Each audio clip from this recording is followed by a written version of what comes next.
The Connecticut Conference of Municipalities is known for working hard on behalf of its municipal members at the state capitol, and for the many successes it has had over the years.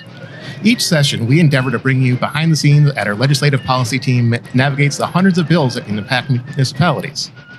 We are excited to once again bring you under the Gold Dome, where decisions are made that will impact you, your town, and your family. We're going to speak with legislators, the Attorney General, and local officials from CCM's Board of Directors on topics like the car tax, PFAS, solid waste, and more.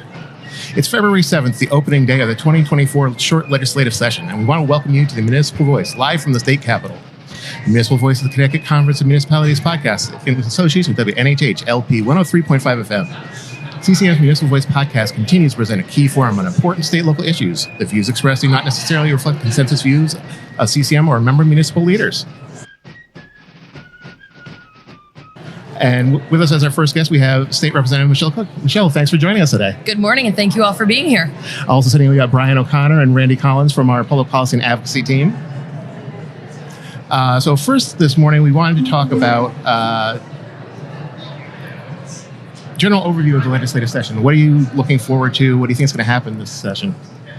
Well, as you know, this is the sprint of the legislative sessions, not the marathon. And so we have a very short session, and traditionally everybody tries to put everything in the short session like they do the long session. So we're from today to May 4th. I'm hoping that we really rectify and continue to move forward towards educational funding, our commitment to early childhood education, which we know affects everybody. From birth to aging out of our beautiful world. I'm really hoping that we also look at recruitment and retention in a variety of different job arenas, as well as figuring out what else we can do for municipalities, education, seniors, veterans. But at the same time, we know that it's not the budgetary year, so we have to be careful about what we do and stay within our means as well. Great. You brought up the retention of police, firefighters, EMTs. What specifically are you looking for on that issue? I think we have to really look at how we respect the folks that are in blue, that protect us every day, that put their jobs on the line. And so for the municipalities that have removed their pensions, I think we need to look at bringing those back. And I also think that we need to look at what we've done with the police accountability bill and see if there's anything else that we can do to readdress that and codify the things that people have a problem with. At the end of the day, I think it's about respect, but it's on both ends, right? So that's kind of where I'm at with that. We also have to know that they are putting themselves in harm's way, and we have to protect them any way that we can. Brian, what's CCM thinking on this? This is one of our key platforms or issues this year. I think one of the things that we're trying to address is not only the volunteer towns, but also the career towns that are having issues with firefighters, making sure that we have proper coverage. So we're looking for a task force for the group to get going with some recommendations. I think the other thing, too, Representative Cook just mentioned on the police accountability bill, is that a hindrance to recruitment and retention? You've seen a lot of retirements over the last few years. I think it's important for us to take a closer look at that and see if there could be some changes. Great. You also mentioned education being very important to you. Randy, what are we talking about for education this year? Well, I know last year one of the huge wins for our municipalities working with the legislature was the inclusion of an additional $150 million in education enhancement. I know we've really been looking forward to working with legislative leadership of how that money is actually going to be used. How do we maximize those dollars for the best impact for children? It could be a little bit of an issue of a legislative fight of exactly how those dollars are allocated. I know the governor has some ideas because it is a tight year. So it's something that we're going to be working on. Again, we don't have a lot of new money to work with, but we want to make sure we're using the money that we do have allocated to the best effect. Great. Brian, what other issues, while we have Representative Cook here, would you like to discuss? Well, I think one of the key issues that we'd like to discuss is just a sustainable funding source for firefighters' cancer relief fund. And Representative Cook has been a prominent advocate for that. And so I don't know if you have any insight that you might be able to provide, or if there's opportunities going forward, whether it be a revenue intercept or a direct appropriation. I think that's been something that we've been working on collaboratively, and I can't thank you all for coming to the table. It's going on, almost 7 years now? Right.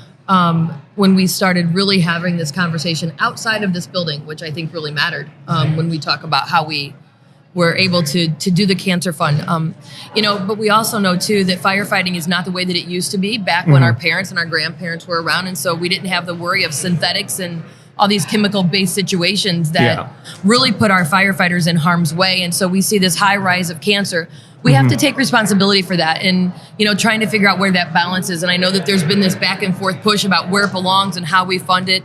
But we definitely owe it to our men and women in blue to have that direct funding stream. It's been able to work the way that it's been working, but I do know that if the cancer continues to be on the rise, that we have to really look at how that becomes sustainable. So I think that there's been a variety of different ideas that are put out there, but the minute that we say any of those ideas on any type of public forum, somebody's going to freak out about it and come back and say, oh my gosh, you're going to do that. So I think that I'd really like to have the opportunity to continue to have those conversations before people panic and say, oh my gosh, that's what you're going to do. I think one of the things to look at is the collaborative effort and Michelle really led this. It had probably been one of the more contentious issues that we'd had. And I think Michelle really brought us together to find a middle ground, because I think we all agree on the end goal. And it was just, okay, how do we get there, collaboratively with the firefighters, with our municipal leaders, with the legislature to say, yeah, we all agree we need to get there. What's the best way for our towns and cities and our firefighters to address it? So awesome. Randy, do you have any questions for Representative Cook? As I said, I think we really want to look at the education issues. Beyond just that education enhancement dollars, what are some of the other things that you're looking at coming down? I know early childhood education is a big thing. What about the start to early kindergarten? I know that's been kind of raising some concerns over how that was implemented, or how it was enacted, but how it's going to be implemented. So I know that you've got some districts that are full blown and they're ready to go, because we see that what's happening with our children is there was a 3-year age gap of when you could start kindergarten. So you could be 4 years old or 7 years old in the exact same classroom. And we know that the achievement gap has been such a crisis for us, and that continues to rise. The other concerns that we have parents that are putting their children into kindergarten when they're not potty trained and not ready to go to school. So this was really about balancing it out. And we were one of the very few, I think we were one of the last 5 states that had such a gap in our kindergarten age. We put in legislation. It wasn't something that was done behind closed doors. It was something that was very public, and it had been talked about for years and years and years. But what we're looking to do, I think, is work with the parents that find themselves in a situation. That's why we gave the liberties to the local boards of education to be able to work with the parents. And if there's a preschool or a doctor involved and they don't feel, we gave a waiver opportunity as well. I think that the situation that we have that's on the other side of that is really about the early childhood education and about having enough availability for that as well. We need to pay our early childhood educators more money. We need to have that commitment from the state. But we also need to have that commitment from our municipalities and from our businesses. And I think that this is going to be a public-private partnership to blend those things moving forward. But when you talk about education, if we start our children behind and we start them in an achievement gap situation, we can't really expect them to catch up as they age. And our society just doesn't prepare that way. So I think that that's what we have to do and continue to plug forward. Although maybe we didn't make everybody happy, we have to recognize the good for our children. Thank you. Awesome. So you mentioned the partnerships on that, and you mentioned municipal governments. How important is it to you to work with municipal leaders on some of these issues? I think it's extremely important, because at the end of the day, we're all working for the same cause. And it can't be about you did this, I do that. It's got to be about we have to do this, and it's got to be a collective conversation. Yeah. And so, my relationship with CCM has been fantastic. And it's not only a working relationship, but these guys are my friends. And so I know that I can trust them and call them and ask them questions, and they're going to give me the honest answer. Yeah. And I hope that all of my colleagues and our elected leaders do that with not only CCM, but their elected leaders as well. But I also think that the elected leaders in the municipality level have to really reach back out to their elected officials too. And not just once when they need something, but that has to be a continued conversation. And, if you need to have a weekly meeting and it's a 20-minute phone call just to catch up to say, here's where we are. And it doesn't just stop at the town manager or the selectman or the mayor. It also has to be about the boards of ed chairman and about the city council folks and what have you. So it really does go both ways. So it has to be a partnership. And if we don't do it and we don't do it right, we're never going to get where we want to be. Excellent. So as we mentioned, we're in the short session here. Do you have any other priorities that you're personally invested in for this session? So I find myself my priorities are at the bookends of life, at the early childhood end and at the aging end. Okay. Really making sure that our municipalities work with our educational leaders and get what we need to get done there, and also working with the early childhood and funding that accordingly. Education is of the utmost importance. But let's go to the end of that, and we also have to make sure that folks that are in our nursing homes and our long-term care facilities are also cared for respectfully, but their workers are cared for and paid respectfully. And that's why I say the early childhood really affects all of us, because if we don't have any of that, we don't have nothing else. And at the end of the day, in the middle of that, it's people that are working. Yeah. So how do we get people out of their house, back to work, paying them a livable wage, but at the same time respecting the businesses that have to employ them as well. So for me, I kind of find myself in a variety of different lanes. Yeah. Great. Brian, anything you heard there that you wanted to comment on? No, I was just going to comment on the education component that you mentioned before. There's loads of studies that basically say if you're not reading at a proficient level by third grade, the outcomes for that child versus someone who has attained proficiency at the third grade are vastly different. Yeah. And so I think to the extent that we can, work with you on the early childhood, I think is very important. Well, and to your point, there's the saying is from birth to third grade, you learn to read. Yeah. And from third grade on, you read to learn. And to that is vitally important. Foundations matter. And we also know that about 80 to 85% of our prison population have some sort of learning deficiency. So if we invest on those folks early on, think about what the savings would be at the end. Yeah. And I use the word investment because it's an investment in our future. Awesome. Well, Representative Cook, thank you so much for speaking with us today. We really appreciate it. Thank you. Thank you so much, guys. Yeah, thank you. Good luck this session. Oh, thank you so much. And off we go. State Representative Irene Haines, who is also the first select woman of East Haddam. Yes, I am. So dual roles. One thing I want to talk about is that unique role. What is it like being a municipal leader and a state representative? Actually, it works out pretty well. One job actually complements the other very much. I think one of the things that we do as legislators up here is we hopefully increase the government's help to municipalities, but then every now and then there are things that really make municipalities hurt their budgets more, such as the early voting. Great idea, but we just looked at our plan for the early voting for the primary, and it's $5,000 for our town to pay for all the people to work there. And we have a maximum amount from the state of $10,500 to take care of that. So that's only 4 days for the primary, and now we have 14 days ahead of us. So we clearly don't have the money to do early voting the way that they thought that it might. So these are the kind of things that it's a perfect example of how, as much as I think it's a great idea to have the state help us with the early voting and take care of that bill, it doesn't pay enough. So I'm going to be one of many municipal leaders that are going to reach out to the Secretary of State's office to say, hey, we've got to do something more for these municipalities because it's not enough. So it really does complement each other very nicely. Excellent. Yeah. Looking ahead, just in general to the session, what sort of issues are you looking to focus on this year? Well, as ranking on higher ed, we're working on a number of initiatives as far as workforce development. I'd love to see more concentration on what we need in our workforce and how do we get those people trained. Yeah. Whether it's our young people coming out of high school or whether it's people that need to be retrained, right? Some of the people that are the workforce that are leaving a lot are tradespeople. So we need to back that up. People who are manufacturing and the machinists, that kind of thing. All of those people are aging out, and we need to replace that workforce, or we're going to have a little desert. So one of those things, those are the kinds of things that I always like to work with in higher ed. I understand we have funding issues this year. We have a very tight budget. I know the schools are looking for more money to help pay for that. So that's going to be definitely something that's going to be in the works as far as conversations as to how to fund the schools necessary to do the job. But that's something certainly that we need. We need to get people to work. Yeah.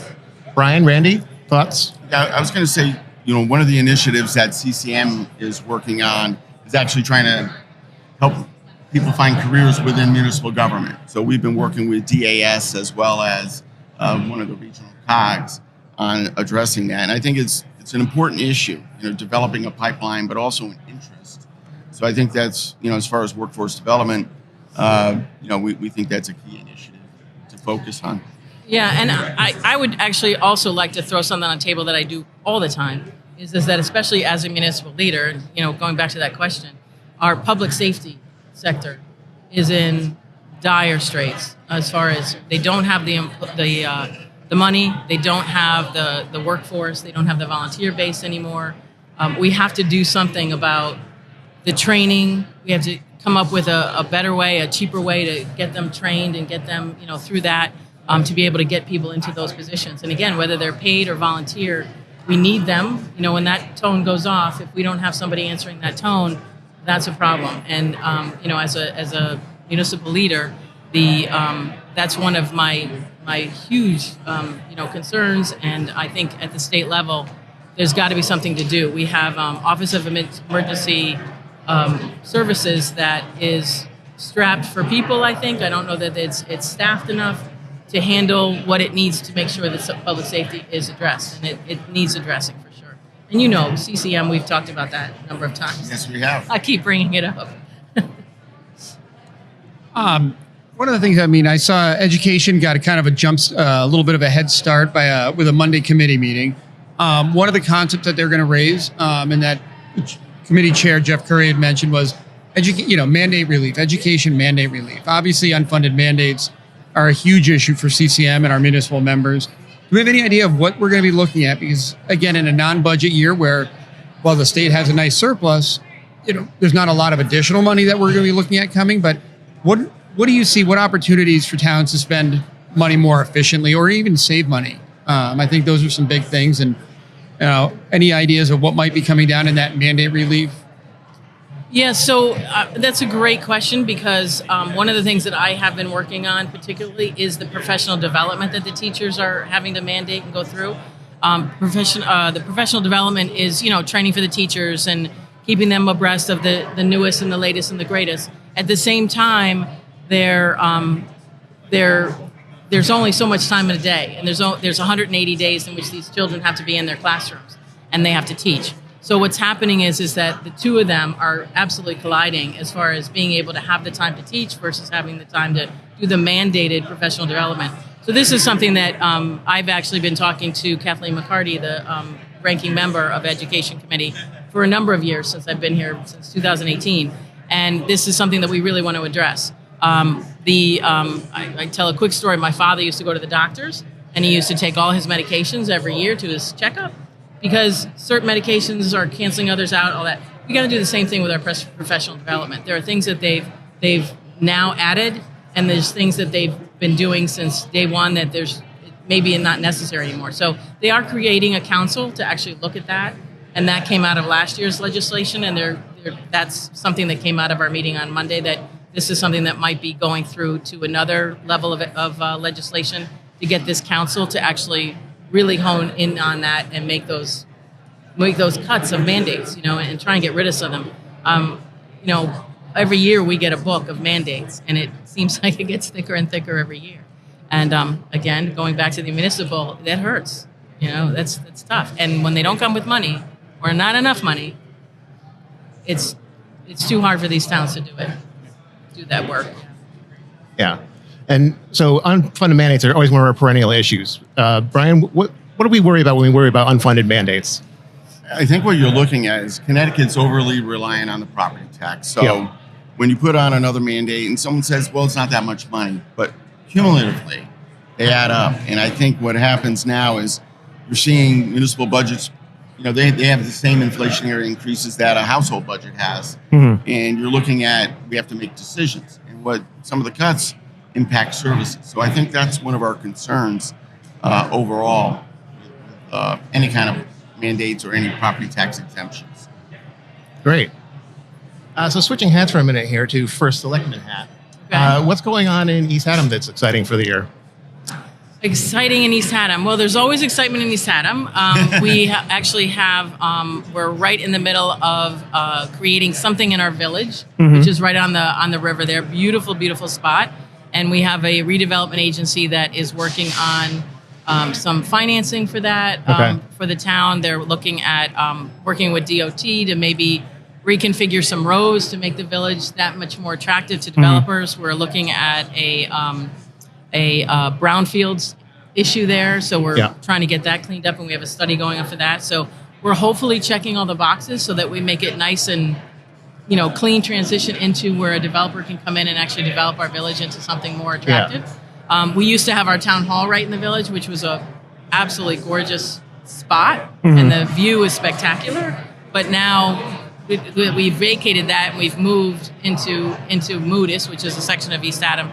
That prime real estate is now available to be developed and to create a kind of a wonderful hub. It used to be a shipbuilding village, so we can make it go back to this commerce that was once there and create wonderful commercial walkable kind of village. We have an airport there. We have the Goodspeed Opera House there. We have the Gelston House restaurant there so far. But we definitely need some more development. There's a bookstore. There's Julia Balfour is a design firm that has moved in there. So we do have some great things. We have a new developer that just moved into Society Hall, which is one of our historic buildings, and he's putting in a brewery, kind of a brewery tap room on the bottom floor and some Airbnbs in the middle. So that's kind of exciting. So it's just on the precipice of turning into this gem. And it's always been the gem, but now it'll have more for people to come and visit. But we have about 300,000 people a year that come in just to go to Gillette Castle State Park. Okay. We have Devil's Hop Yard. We have a company called Getaway, which is a national organization, a national company that puts together these places where you can literally go and lock your cell phone in a little box somewhere, and then just enjoy the weekend, enjoy the beautiful weather and the beautiful scenery. We have hiking trails galore. We're situated between Boston and New York. I'm giving you a tour. Great advertisement. I'm almost sold. It's working. I tell you, I can't wait for the brewery to go in. I know it's going to be great. It's going to be a little small, so you're going to have to get there early or stay late, one or the other, or stay all day. We'll see what happens. Uber. We'll get you exactly. We have Uber. So we've got a lot of things going on. It's very exciting. It does. Sounds like it. Now, you talked about DOT helping you with some of the stuff. Is transit-oriented development a big part of this? We are. East Adam is a very rural town. We do have Dial-A-Ride, and they do come through town. And I'm actually talking to River Valley Transit about getting a bus stop in town because we don't have one. We don't have any traffic lights in town. Okay. We have one light that turns red when you can't go over the bridge because it's open to boating traffic. So without any traffic lights and that kind of thing, there's not a lot there. Yeah. But we still have plenty. We have 10,000 people going across that bridge every day to go to work. Yeah. So it's kind of more of a bedroom community, but we still think we have wonderful rural character. We have the state parks. We have unbelievable trails and that kind of thing. So I think we have a lot to offer, but we need to get a little bit more transit in there. We have a commercial development that is up and coming too. So we're trying to get maybe some incubator space in there, and it's a great place to live and work. Come on down. It sounds it. Yeah. Brian, Randy, while we have the representative with us here, is there anything else you wanted to talk about? The one thing I know we last year, this is going to be the first, and this is kind of a dual hat issue for you. We have early voting starting this year. Yeah. And I know that there was money allocated to kind of get us through the presidential primary, which, is a good, will give us a little bit better understanding of what the needs for our municipalities are. But there wasn't additional funding to do the August primaries and then the November general election. Do we think that we're going to be able to address and adequately fund that new requirement that towns are going to have to carry? Yeah, I had mentioned it earlier in our conversation. Right now, we just got our plan to the Secretary of State to get it approved, and it's costing us $5,000 for these 4 days, and we have $10,500. So you can do the math and realize that the next primary in August is going to deplete that money. So we'll have nothing for the 14 days when we have the general election. So we will be reaching out to the Secretary of State. We're going to look to CCM to help us. We're going to look to cost to help us. But that is not going to cut the bill. And I don't know how, we only have one voting district in our town. I don't know what these towns and cities that are bigger and have more voting locations. I'd imagine in the primaries, that kind of thing, they'll probably have just one location in town to just be able to handle that. But I can't see how they can do a general election with 3 or 4 locations in a town. It's going to be unbearable. So this is, another thing that happens when the legislature and people get involved in making things better. You got to understand the ramifications, or have the funding available so that we can do it. So we'll see. It's also complicated because you need new voting machines too. And We that's do. down the road. Yeah. Yeah, that's in our capital budget. We'll be talking about that soon, too. We're right in the middle of budget season now, and we're looking at healthcare dollars going way up. We had a 20% increase in our healthcare. Wow. So, yeah, we have a lot of cutting to do. Don't take the auto property tax. We can't do that. Don't worry. Yeah. Not without a resource or funding. Exactly. So, yeah, funding is tough, and it's going to be a tough budget year. Yeah. Awesome. Anything else, you guys? No, I think we just appreciate you coming on our podcast. And we look forward to working with you this session. And I love it that you have that municipal perspective along with the state representative role. And it's unique and it's very beneficial both to East Haddam and to CCM. Well, thank you. I appreciate being here. Thanks. You are listening to the Municipal Voice on WNHH 103.5 FM. All right, we're now joined by Senator Ryan Fazio and Senator James Maroney. Senators, thanks for joining us today. Thanks for having us. Pleasure. So first of all, could you each give us a little brief description of what your role is here? Actually, we should also introduce Senator James Maroney as well from Milford. I don't know if you said that. Introduce James Maroney. We're having a sound problem here. It's very loud. But my name's Ryan Fazio. I'm the state senator from the 36th district, so Greenwich, Stamford, and New Canaan. I'm in my second term. I'm the ranking member of the Energy and Technology Committee and Planning and Development Committee. So energy and local regulations are very important to the time I spend up here. And I'm on the Finance Committee and the Transportation Committee. So quality of life, cost of living, economic growth are also very important to my work here. A lot of important stuff. Thank you. I'm James Maroney. I'm a state senator from the 14th district, which is Milford, Orange, West Haven, and a tiny piece of Woodbridge.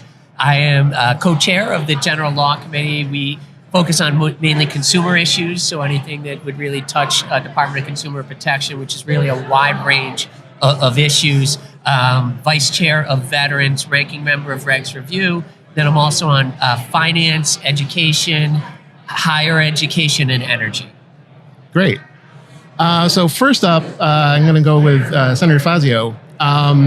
You're on the task force on affordable housing. What do you see happening with that this year? So we've had some pretty interesting conversations in the off season, and I would say that they've been constructive. Historically, the issue of housing and local control have been, I think, pretty contentious, and rightly so, because some of the proposals that have come to the floor of the House and the Senate, or rather past committee in the Housing Committee and the Planning and Development Committee, I think really went too far in taking away local discretion over planning and zoning and housing policies. I think we have a great tradition in this state of local democracy and local discretion where communities are engaged in issues. And we need from that framework to work to increase the affordable housing stock and the housing stock generally.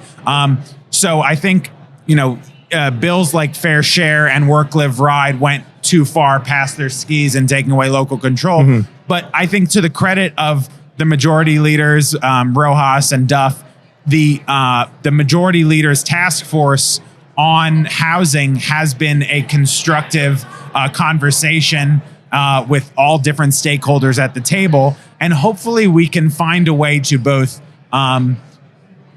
protect local discretion and control over housing and zoning issues while increasing the housing stock. And we've basically tried to develop, or we're trying to develop on that task force, a menu of options, for lack of a better term, a diner menu, so a big menu of options to increase the housing stock. And hopefully we can do that in a less contentious and adversarial way between localities and the state in a more collaborative way in the future. Great. Senator Maroney, do you have any thoughts on that? Yeah, housing is economic development, right? Yeah. You look at right now, Chief estimates we're short 92,500 affordable housing units in the state. We're only building 5,000 to 6,500 housing units a year. It's 18 years to at that pace to get the housing that we need. We're also short 100,000 workers. We have almost 100,000 open jobs. Again, correlation, not necessarily causation, but you can't live in a computer. You need somewhere to work, somewhere to live if you're going to come here to work. And so really we need to look at this as an economic development issue. Great. Brian? Yeah, I pose this question for both of you. You both have diverse districts. You have kind of an urban area, urban communities, but also rural and more suburban. How do you balance that?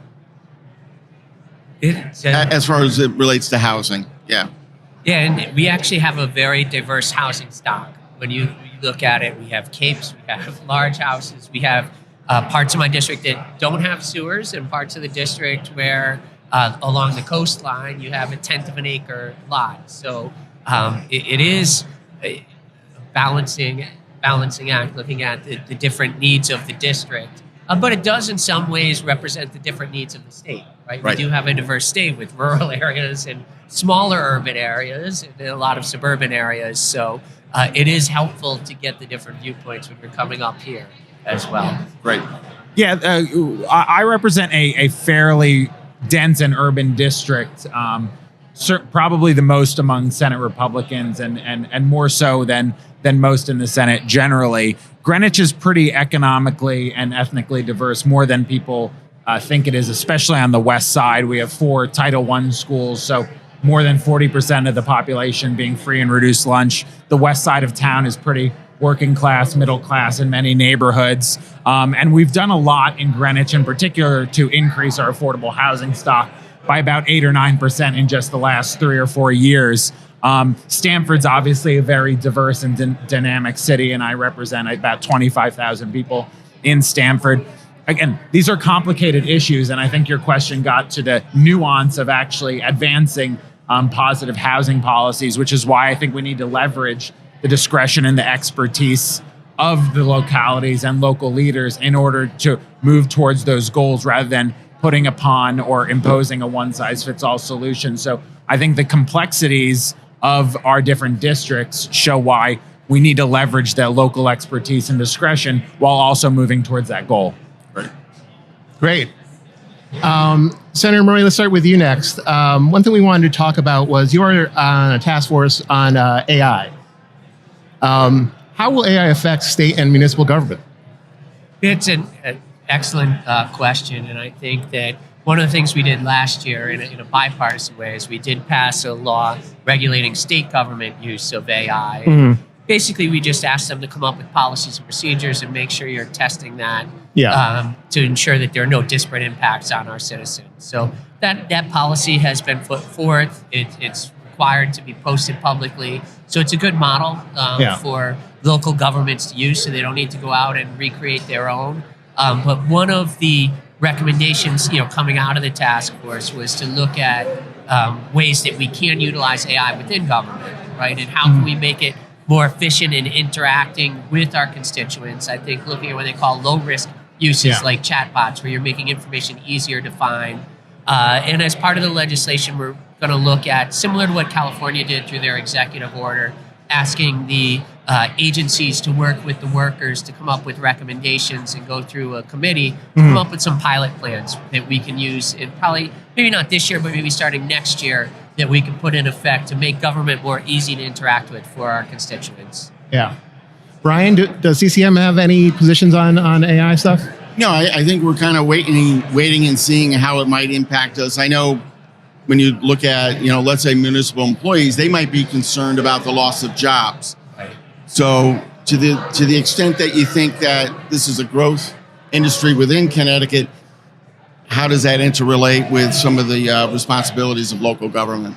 Yeah, and so there's good news and bad news, right? Let's start with the bad news. Bad news is over the next 10 years, they're saying 85 million jobs are going to be lost because of AI.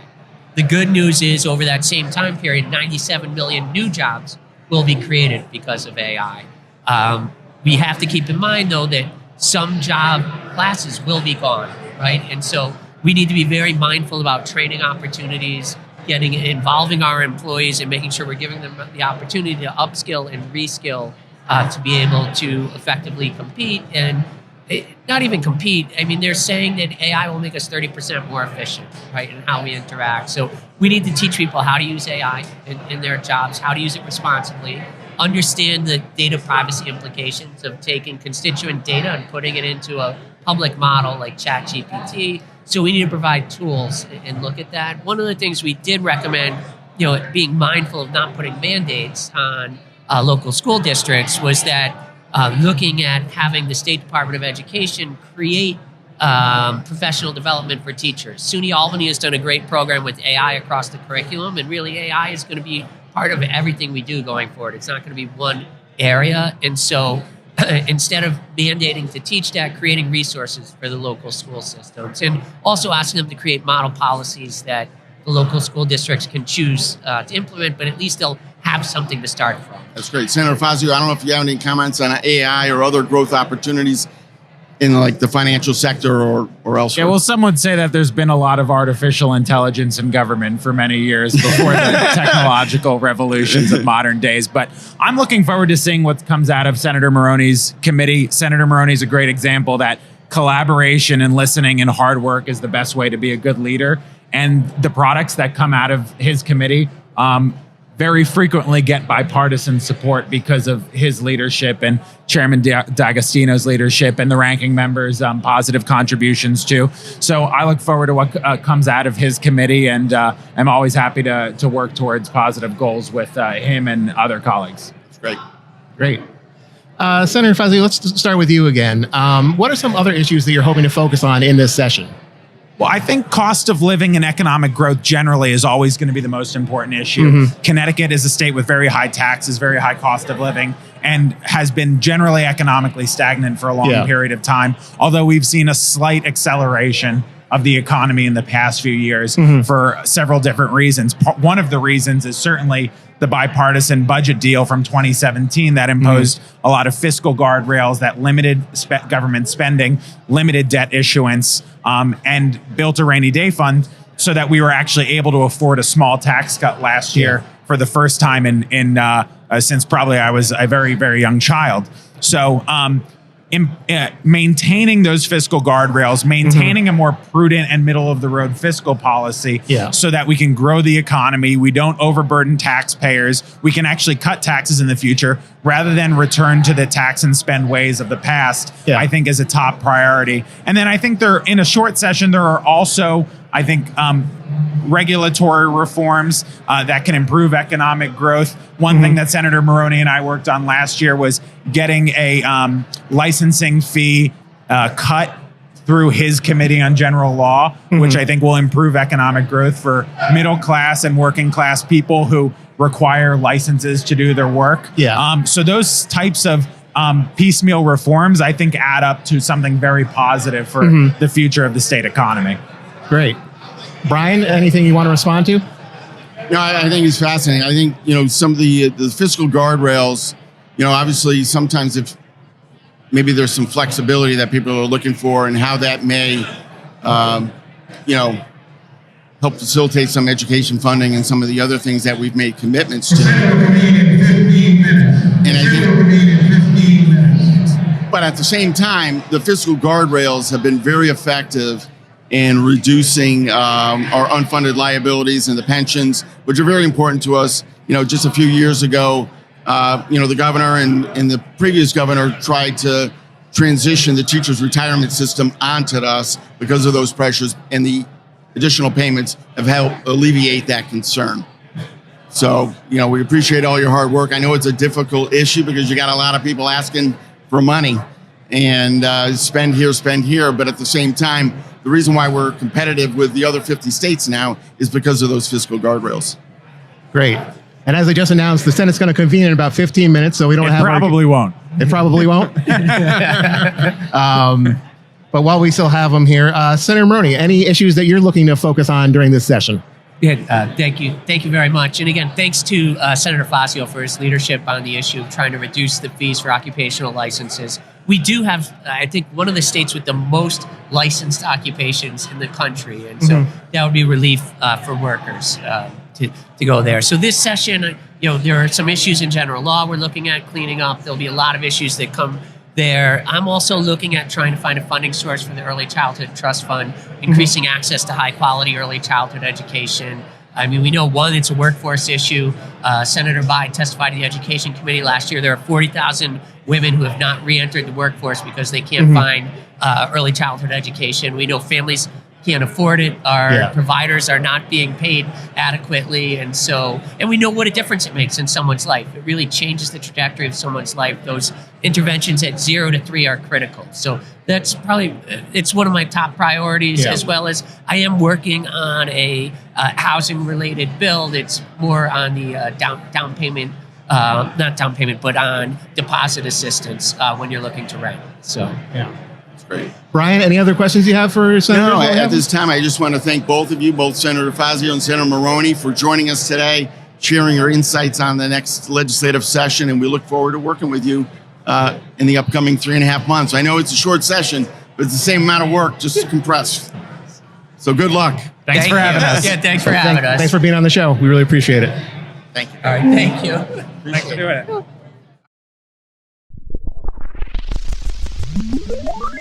You are listening to the Municipal Voice on WNHH 103.5 FM. You're listening to the Municipal Voice. We're here with Attorney General William Tong.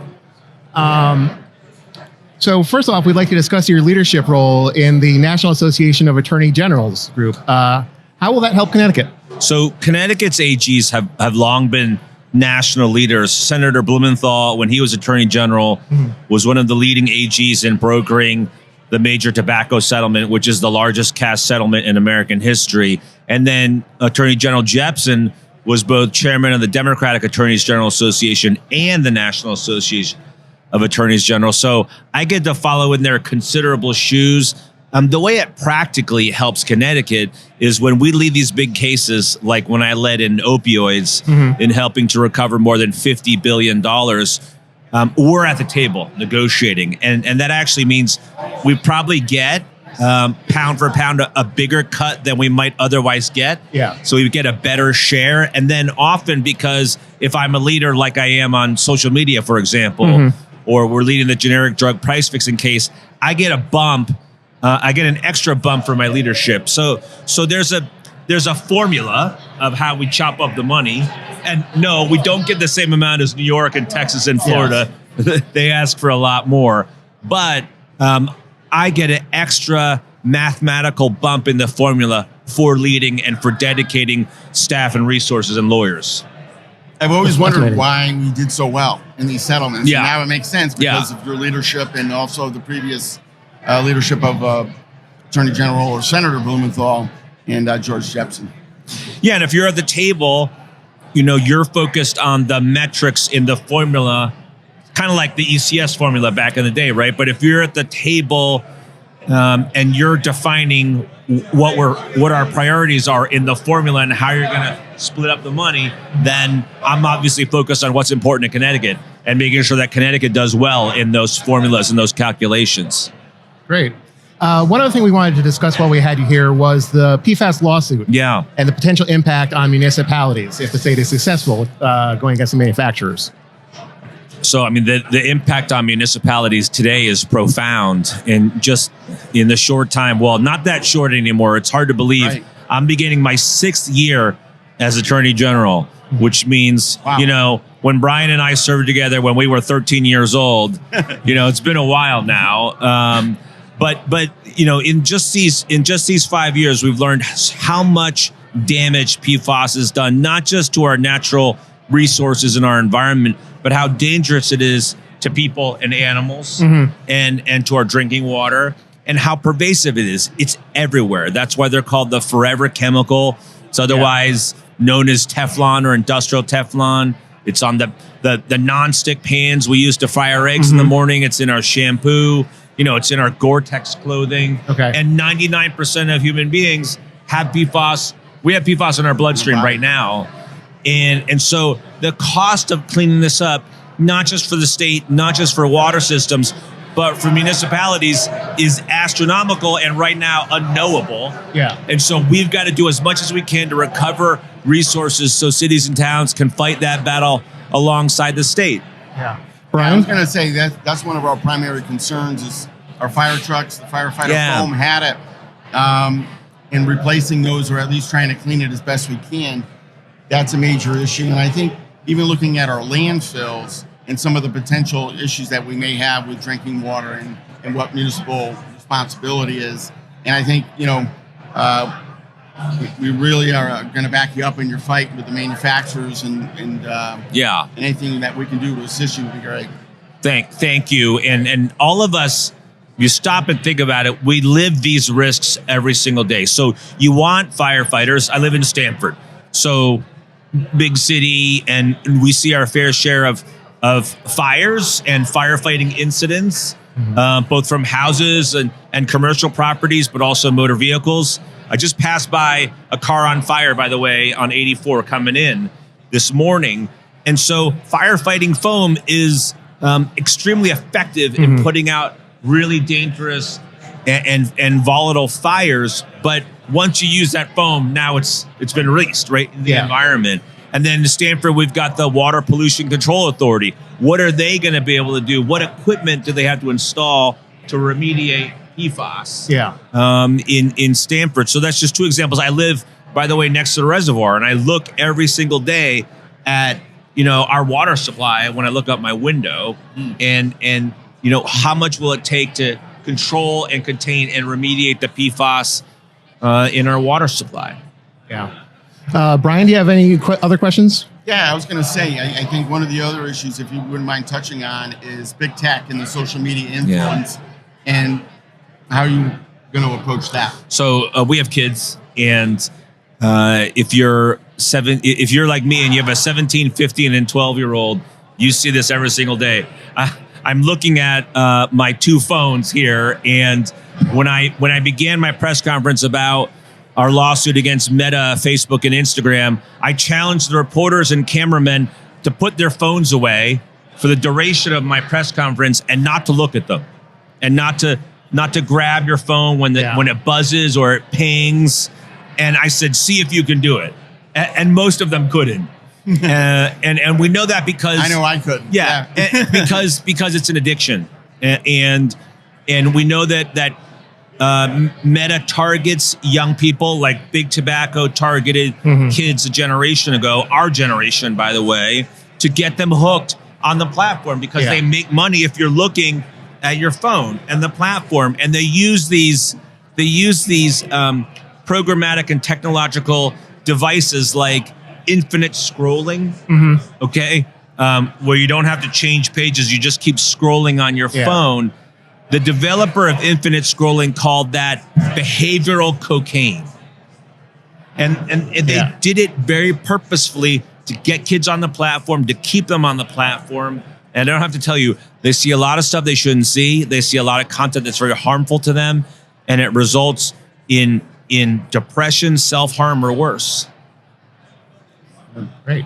Well, we appreciate your time with us today, Mr. Attorney General, and keep up the good fight on behalf of the people of Connecticut. Well, thank you to the cities and towns.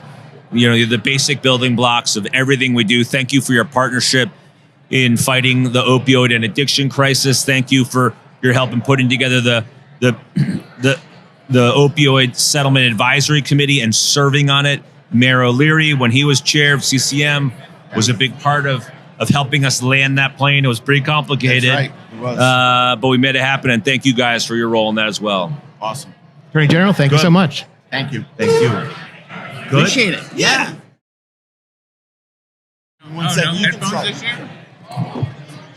Representative Currey, thanks for joining us again. Absolutely.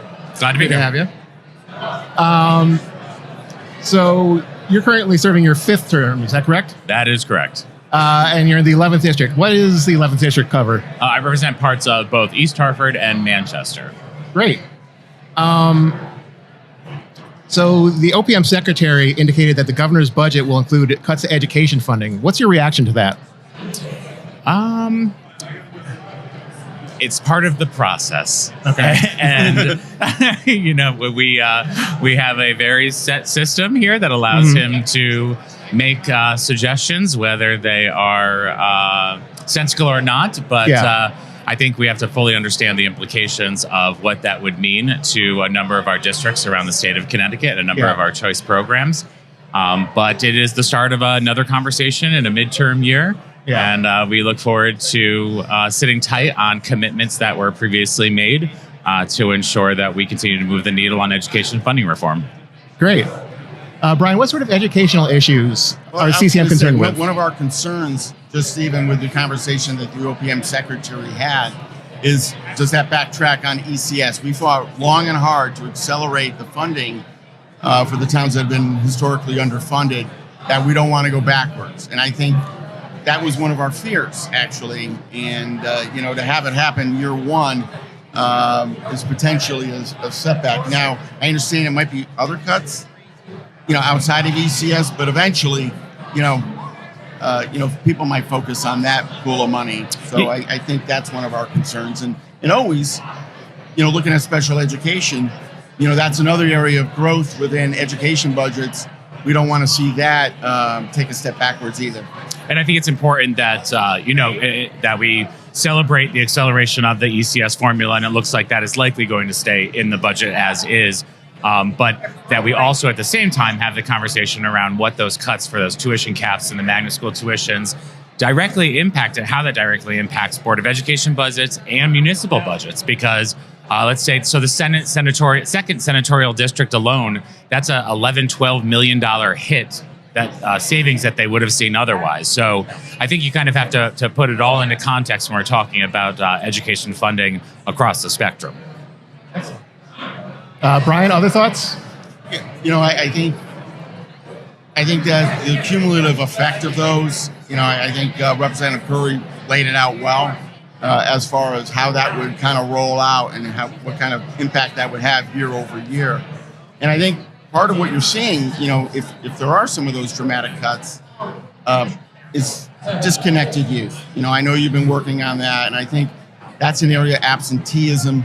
Schools need resources. And they need resources to help keep the kids in the classroom and to have them achieve while they're in the classroom. So I don't know your thoughts on that, what you're working on there.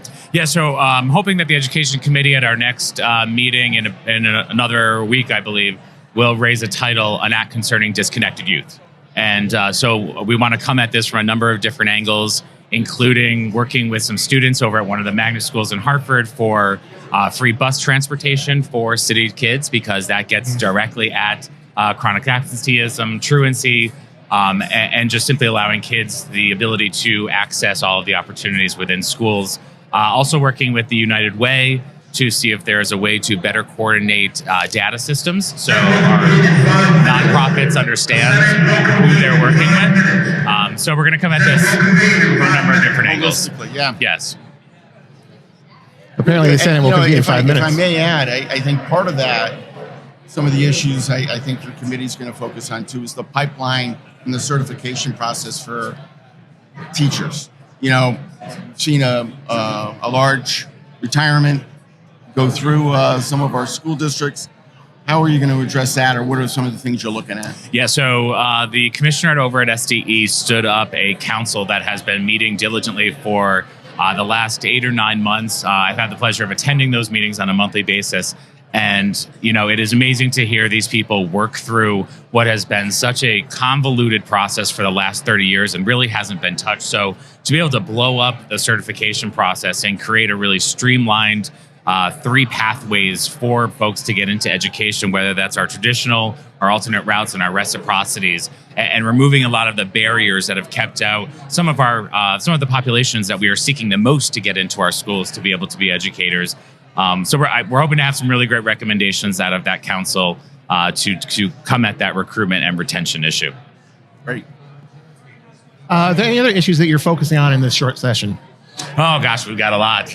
It's a short session, but the Education Committee is ready to go with a full agenda. Mandate relief. I think that is huge, and I think it's something that we hear both at the municipal level and at the Board of Education.